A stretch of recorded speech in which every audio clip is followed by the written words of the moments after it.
कृपया चैनल को सब्सक्राइब करें। धन्यवाद। ओम नमो भगवते वासुदेवाय नमः। प्रिय मित्रों, कहा जाता है कि बिना तुलसी माता के विष्णु जी कोई भी भोग स्वीकार नहीं करते हैं, और इसी प्रकार से विष्णु जी की किसी भी पूजा या किसी भी व्रत को बिना तुलसी माता की कथा के अधूरा माना जाता है। तो चलिए मित्रों, प्रभु श्री लक्ष्मी नारायण जी के चरण कमलों का ध्यान करते हुए सुनते हैं द्वादशी के दिन निर्जला एकादशी व्रत पारण तुलसी माता की अत्यंत ही पावन कथा। मित्रों, तुलसी माता से जुड़ी एक कथा बहुत प्रचलित है। प्राचीन समय की बात है। एक बार भगवान शिव ने किसी कारणवश अपने तेज को समुद्र में फेंक दिया। उनके तेज के प्रभाव से एक महान तेजस्वी बालक ने जन्म लिया। यह बालक आगे चलकर जालंधर के नाम से पराक्रमी राजा बना और इसकी राजधानी का नाम जालंधर नगरी रखा गया। जब जालंधर विवाह के योग्य हुआ तो दैत्य राज की कन्या वृंदा का विवाह जालंधर से संपन्न हुआ।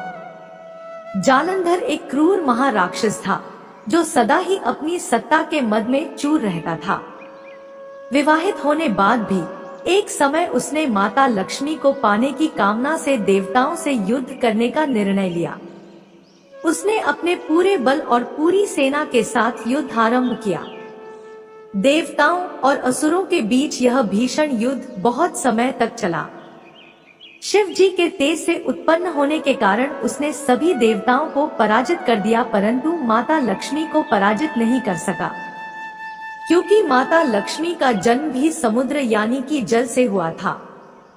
समुद्र से ही उत्पन्न होने के कारण माता लक्ष्मी ने उसे अपने तेज से, अपने बल से पराजित कर दिया और भाई के रूप में स्वीकार कर लिया।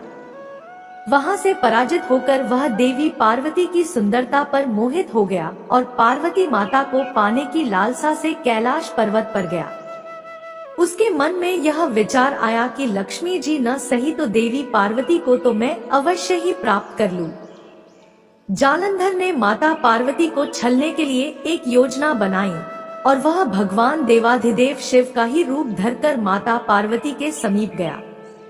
माँ पार्वती ने उसे अपने समक्ष देखते ही अपने योगबल और सतीत्व से उसे तुरंत पहचान लिया तथा वहां से अंतर्ध्यान हो गई और भगवान विष्णु के समक्ष वैकुंठ धाम में पहुंची। वहां जाकर देवी पार्वती ने क्रोधित होकर सारा वृतांत भगवान विष्णु को सुनाया। मित्रों, दरअसल जालंधर की पत्नी वृंदा अत्यंत पतिव्रता स्त्री थी और उसी के पतिव्रत धर्म की शक्ति से जालंधर न तो मारा जाता था और न ही पराजित होता था। इसीलिए जालंधर का नाश करने के लिए वृंदा के पतिव्रत धर्म को भंग करना बहुत जरूरी था। इसी कारण भगवान विष्णु ऋषि का वेश धारण कर वन में जा पहुँचे, जहाँ वृंदा अकेली भ्रमण कर रही थी। भगवान के साथ दो मायावी राक्षस भी थे, जिन्हें देखकर वृंदा भयभीत हो गई। ऋषि रूपी विष्णु जी ने वृंदा के सामने छल करने के लिए अपने बल और तप से दोनों राक्षसों को भस्म कर दिया। उनकी शक्ति को देखकर वृंदा बहुत प्रभावित हो गई। वृंदा ने मन में विचार किया कि क्यों न मैं इनसे कैलाश पर्वत पर महादेव के साथ युद्ध कर रहे अपने पति जालंधर के बारे में पूछूं। ये इतने ज्ञानी मालूम पड़ते हैं, जरूर ही ये मेरी समस्या का समाधान करेंगे। ऋषि रूपी विष्णु जी ने वृंदा की बात को सुना और अपने माया जाल से दो वानर प्रकट कर दिए। एक वानर के हाथ में जालंधर का सिर था तथा दूसरे के हाथ में उसका धड़ था। अपने पति की यह दशा देखकर वृंदा मूर्छित होकर गिर पड़ी। होश में आने पर उन्होंने ऋषि रूपी भगवान से विनती की कि वह उसके पति को जीवित कर दे। भगवान ने अपनी माया से पुनः जालंधर का सिर धड़ से जोड़ दिया, परंतु स्वयं भी वह उसी शरीर में प्रवेश कर गए। वृंदा को इस छल का जरा आभास न हुआ। जालंधर बने भगवान के साथ वृंदा का पतिव्रता का व्यवहार करने लगी, जिससे उसका सतीत्व भंग हो गया। ऐसा होते ही वृंदा का पति जालंधर युद्ध में हार गया। इस सारी लीला का जब वृंदा को पता चला तो उसने क्रोधित होकर भगवान विष्णु को शिला बन जाने का श्राप दे दिया। अपने भक्त के श्राप को भगवान विष्णु ने स्वीकार किया और शालिग्राम पत्थर बन गए। सृष्टि के पालनकर्ता के पत्थर बन जाने से ब्रह्मांड में असंतुलन हो गया। इसके बाद सभी देवताओं ने वृंदा से प्रार्थना की वह जल्द ही भगवान विष्णु को श्राप मुक्त कर दे। इसके बाद वृंदा ने भगवान विष्णु को तो श्राप मुक्त कर दिया, लेकिन उसने खुद आत्मदाह कर लिया और स्वयं सती हो गई।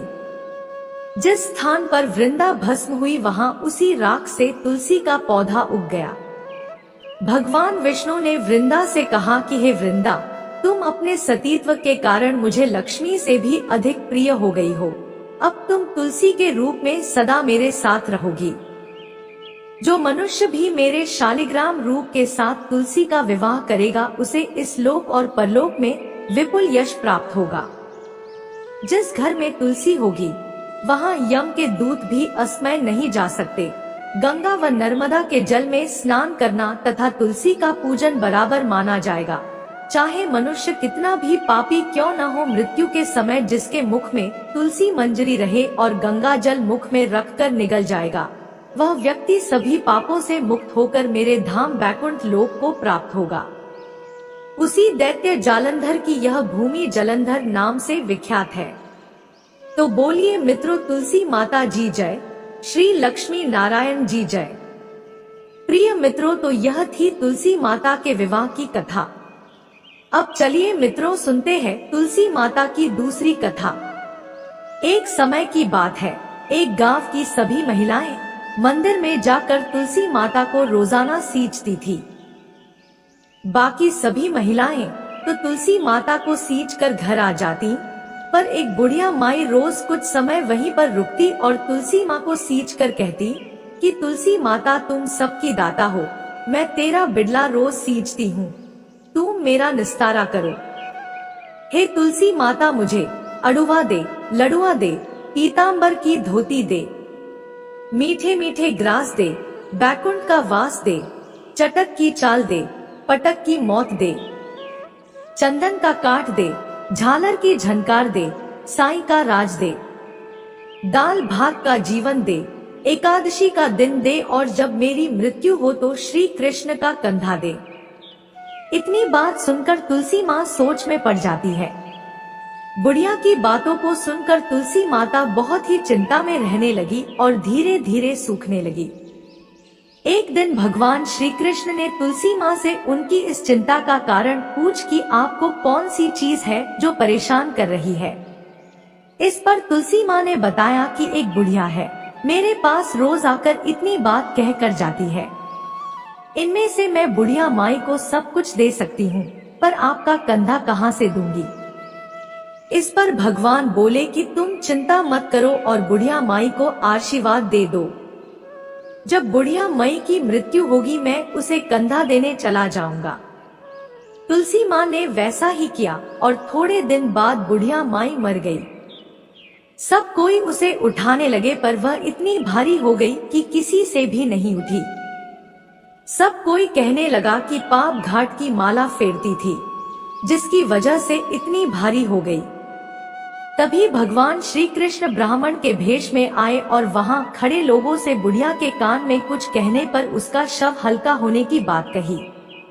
इस पर लोगों ने कहा कि तू भी अपने मन की निकाल ले। भगवान ने जाकर बुढ़िया के कान में कहा कि माई, तूने मेरी पत्नी का बिडला सींचा है, मैं करूं निस्तारा तेरा। बुढ़िया माई अड़ुआ ले, लड़ुआ ले, पीतांबर की धोती ले, मीठा मीठा भात ले, बैकुंठ का बास ले, चटक की चाल ले, पटक की मौत ले, चंदन का काट ले, झालर की झनकार ले, साईं का राज ले, दाल भात का भोजन ले और जीवन के अंत में श्री कृष्ण का कंधा ले। इतना सुनते ही बुढ़िया माई हल्की हो गई। इसके बाद भगवान श्री कृष्ण ने खुद उसे अपना कंधा देकर उसे मुक्ति प्रदान की। कथा के अंत में कहा जाता है कि हे तुलसा माई, जैसे आपने उस बुढ़िया को मुक्ति दी वैसी सबको देना, अंत काल में सबको आपका कंधा मिले। तो बोलिए मित्रों, श्रीमन नारायण नारायण हरि हरि, श्रीमन नारायण नारायण हरि हरि। मित्रों, अगर आपको हमारी वीडियो अच्छी लगी हो तो लाइक जरूर करें और ऐसी ही कथाएं सुनने के लिए चैनल को सब्सक्राइब जरूर करें। धन्यवाद।